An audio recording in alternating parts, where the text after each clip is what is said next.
How many years have you been in this industry working in law enforcement? 14 years. Okay. Just in Houston? So I got 14 years here in Houston, and I got a few years in New York, but majority of my time has been here in Houston. Okay. Um, cool. So we kind of already started to dig into it. But let's just start from the scratch, right? So Right. I'm just trying to buy a home. I'm looking at neighborhoods. Maybe I'm from Houston, maybe I'm not. But what are there any advice to anybody who's just trying to figure out, like, is this a decent neighborhood or is this a really crappy neighborhood? Or is this safe? Is it unsafe?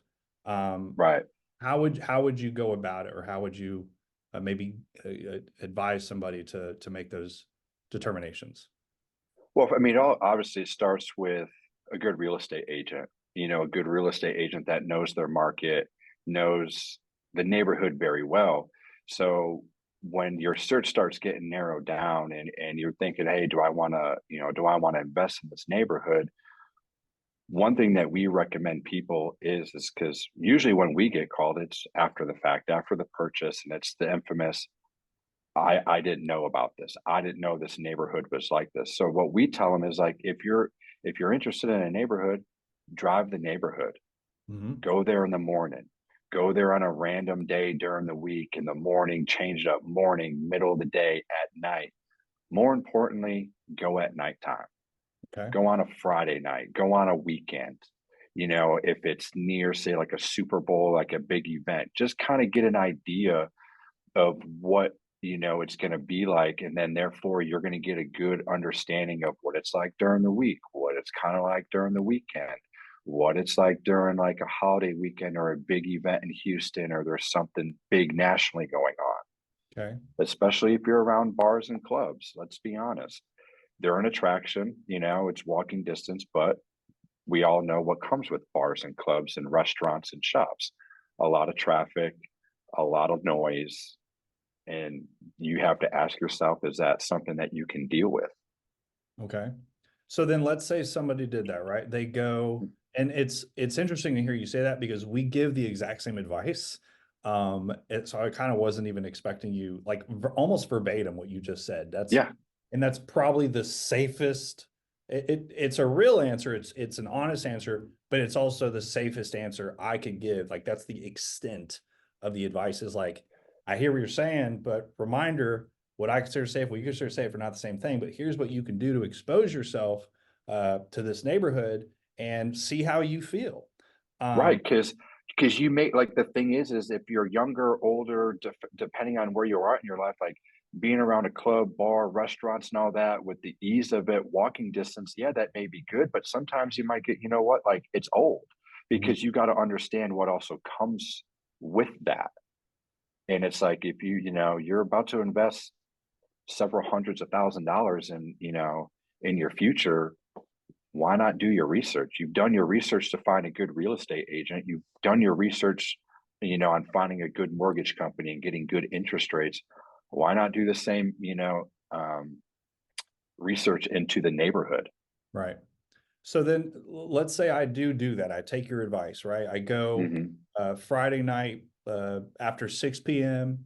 Um, what are some things that, and this could be from your own personal experience, like, what are some things that if I did see that maybe you'd be like, hey, that's something I would pay attention to? Like, is it crowded streets? Is it parties? Is it what do you think if you go and you drive the neighborhood, what would you see personally that you would be like, Um, this is making me think maybe this neighborhood's too rowdy or this is the right vibe?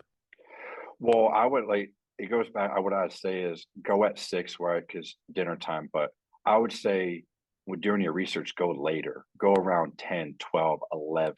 Okay. 1 o'clock in the morning, because, like I said, if you're around those, like, that's going to be your true indication.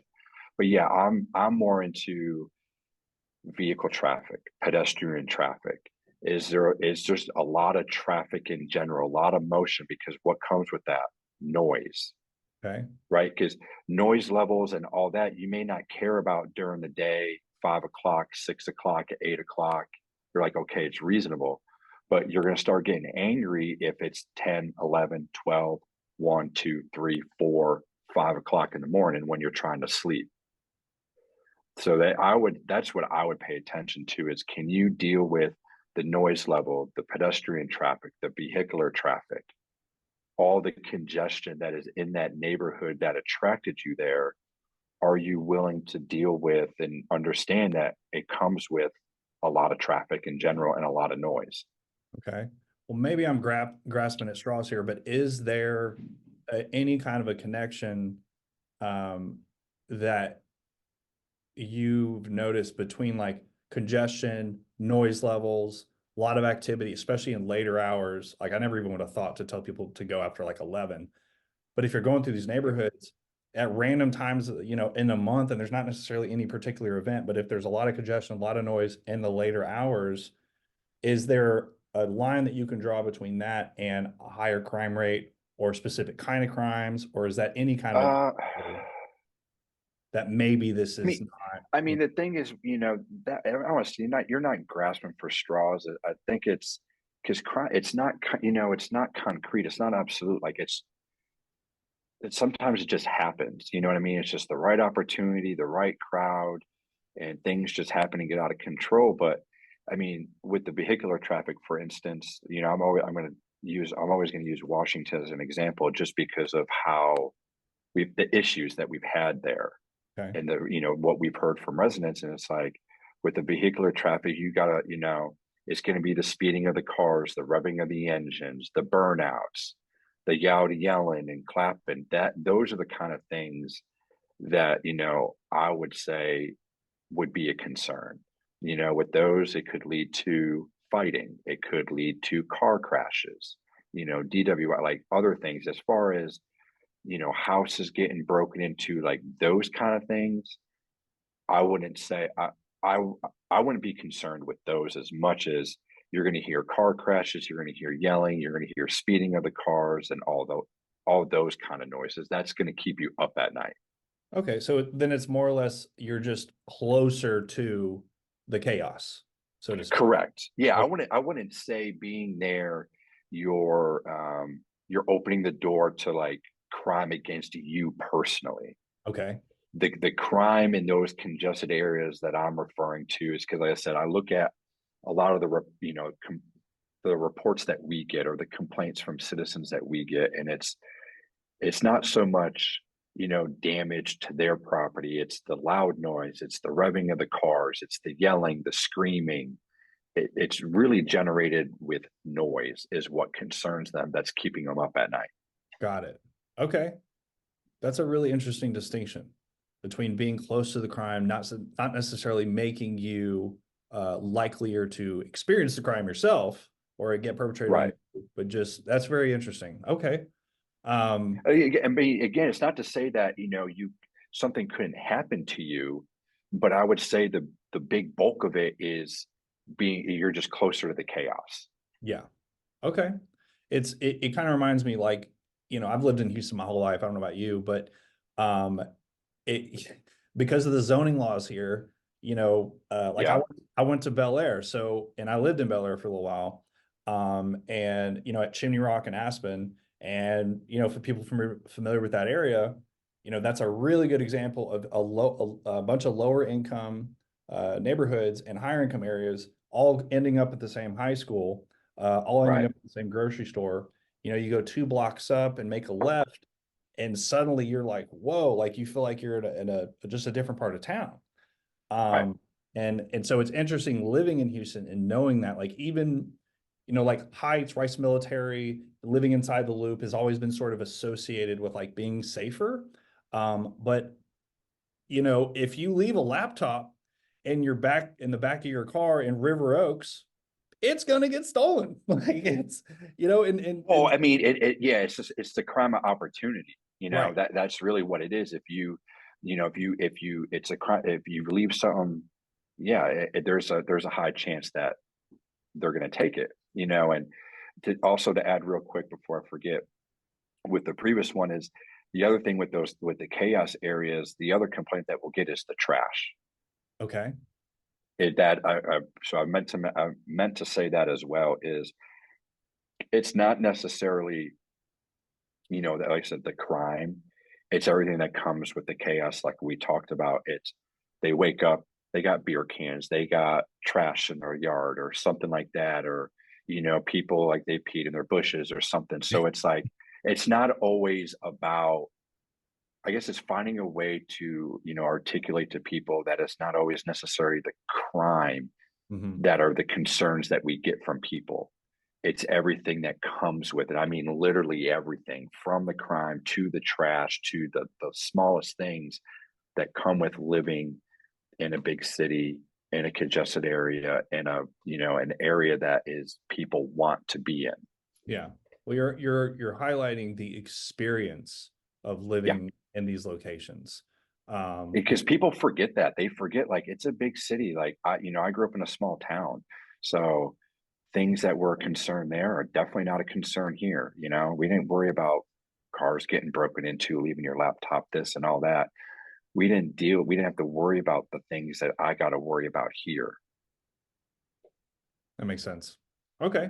So then when it comes to, let's say again, maybe I'm moving from out of state or something like that. I don't have the ability to come to Houston and drive these neighborhoods that I'm thinking about living in, or I'm having to make a really Hmm. quick decision. Are there websites, like crime rating websites, that you consider to be reliable, or do you think these crime rating websites are kind of nonsense? Like, what's your take on that? Um, so I did look at the one you sent. I know there's a couple of them. I would have to dive into them a little bit more Mhm. to see as far as like how where the reporting is coming from, because a lot of times, when you look at some of these, like for instance, if we get called, to your house, sometimes the call is not labeled right. Okay. It's we come there and we're thinking it's a burglary, and next thing you know, it's something like totally different.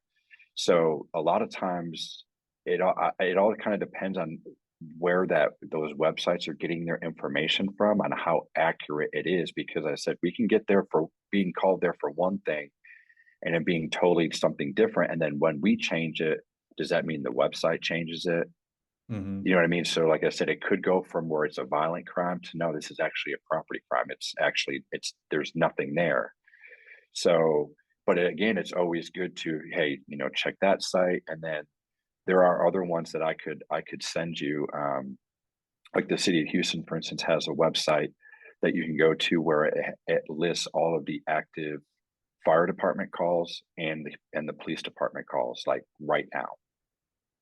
Okay. All right. So it's, those are all calls that are holding, or those are calls that, hey, they got officers or firemen on the scene right now. So if you live on the street, because everybody wants to, oh, I see fire trucks, oh, I see police, what's going on?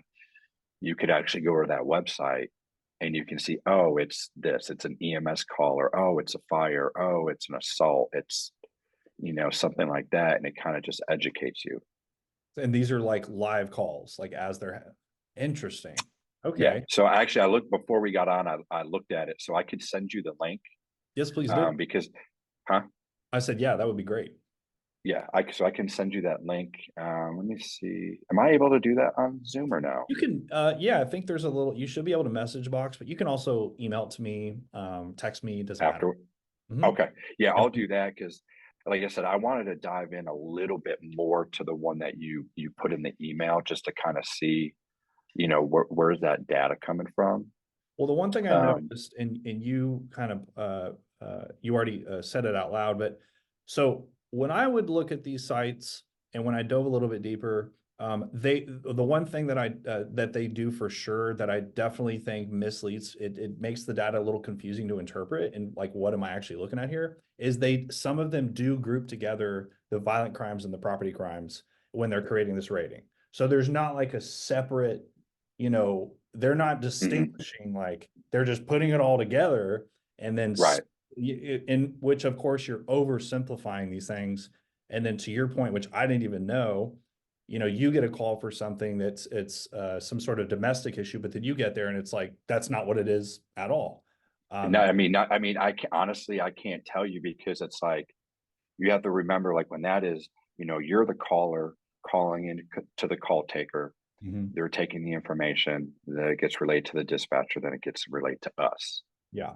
So it goes through, so it's like you're relying on the person that is relaying that information. They may not be saying it correctly, certain things. So a lot of things get misunderstood. And then, yeah, we get there and we're like, it's either more serious than that or it's not. Yeah.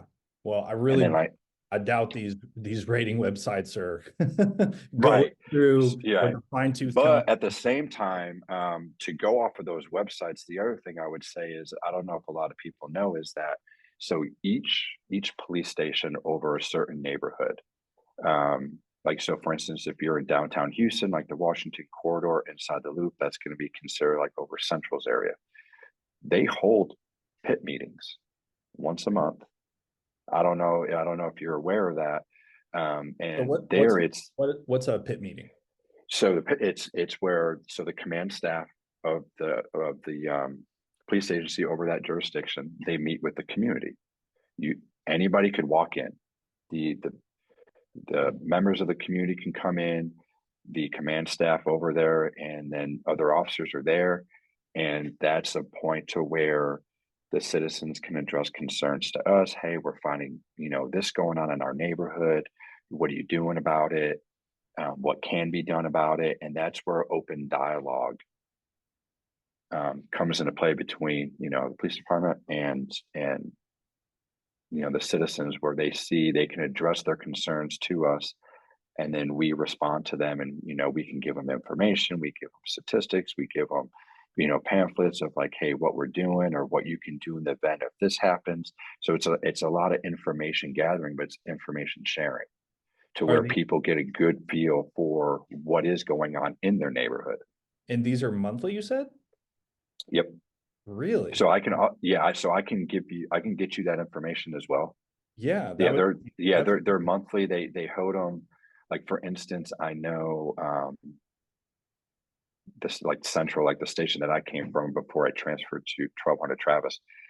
They would hold them at the Union, at our Union Hall over off of Houston Avenue, and I it's at literally night. Yeah, and this like you said, you can, and like, even if, for instance, like you, right, if say that's like your big real estate market, those are meetings that you can go to, and you can get a feel for, hey, so when you do have a client and they're asking you those specific questions, you have, well, hey, I just attended this meeting and this is what they're saying.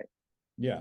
Or I could So be like, again, hey, the meeting's next week, and there you go. right, right. So you can do that as well. But again, it's like, you can supply them with actually accurate information without, stepping over working within the restrictions that you have, like you explained earlier, as far as what you can and can't do. But it supplies them with information of saying, well, hey, I attended this meeting, and this is what I learned. This Yeah, is what's been going on. This is what they're addressing. This is where they were at, and this is what they're doing about it now. that's And like I awesome. said, those are all over Houston. It's not just one specific area. Every station does those meetings with their community. Love it. Yeah, I didn't have a clue about that. That Yeah, sounds extremely yeah, informative. Okay, yeah. cool. So last two questions, and by all means, you can highlight anything else you want to, of course. What, if anything, what do you hear from people a lot that they tend to be overly concerned with, or in your opinion, overly focused on, um, that they could probably just like not worry about so much? Like, again, specifically when it comes to like judging a neighborhood, feeling it out, like, is there anything that comes to mind where you're like, yeah, I hear you, I get it, you're really focused on this, but you could let this go? Yeah. Anything like that? Yeah, I would, that one kind of, I would say with that one, what we'll hear is, for instance, like, these neighborhoods that are in transition, Okay. right? So, you're in the first phase, and, you get it at a good price, totally understand it. It's an up and coming neighborhood. The one thing I would tell people is, like, you got to know what you're getting yourself involved in. And it does not meant in a negative way at all. It's just saying that, you're getting into the neighborhood first. The neighborhood is in the middle of a transition. So there are going to be bumps. There are going to be things that are still going to happen, because it's a neighborhood in transition. It's not necessarily established yet. So it's like going in there and realizing, with an open mind, like, you know what? Still may be some crime, there still may be things going on, but the bigger picture is your value, you know, everything that you're going to gain from living in that area, investing in that area. In the long run, the bigger picture is always going to be better than the smaller picture or the initial step. And I think that honestly, that is the biggest thing that I've heard is that like I didn't know, or why are we, you know, there's still this going on in this neighborhood. Well, it's like, well, yeah, because the neighborhood is in transition. Mhm. That makes I don't know sense. if does that make sense? You know what I mean? Like for Yeah, I instance, mean, it's it like, you know, like remind when Fourth Ward was getting, you know, when they were revitalizing that neighborhood. Obviously, there's still some stuff going on there. So the initial was just like, hey, well, I thought this was an up and coming neighborhood. Well, yeah, it is. But right. don't forget that it's up and coming, it's in transition. Mhm. There's going to be growing pains. I mean, you know what I mean? Like it's not fully established yet. So in a newer neighborhood and something that is being changed, yeah, you're going to go through some growing pains and still experience some stuff. But the bigger picture is always better in the end. Yeah. And then, so same question, but just flipped, right? Is there, stuff that you feel like people overlook and maybe they should lean into a little bit more, and maybe you'll end up repeating some of your advice from earlier as far as like driving the Yeah. neighborhoods, but anything like that comes to mind where you're like, well, again, they're just distracted by this thing, or but you're like, Well, hey, look at I this. think a lot of people they look for ease, right? Easy access to a freeway, easy access to bars, restaurants, shops, but then they fail to recognize what comes with it. So again, I think that it boils back down to, you know, what makes you feel safe. You know, do you knowing that you have easy access to a freeway when you're talking about, you know, what makes you feel safe in crime, sometimes being so close to a freeway, easy on, easy off, that could mean you're a target, you know, it could be the neighborhood could be a potential target versus like they don't have to get off the freeway, drive 15, 20 minutes just to get to the neighborhood. Sure. Okay. You know what I mean? So yeah, I think a lot of times people just what they pay attention to is what you know what's easy what you know what's the glamour of the neighborhood, right? I'm So in trying to other find a words, way to so like how to describe it. well, I think what what I got from what you just said specifically about like being near freeways is like easy access works both ways. You know, there, thank you. Yes, yeah, it Yeah. does. There's a pro and con. You know, yeah, there's a pro that hey, I can be on 45 or I-10 59 in a few minutes, and I'm where I need to be sooner. A con to that is that that's also an ease for criminals because as soon as they get on the freeway, they get off, Mhm. commit the crime, and they're on the freeway, and who knows where they go.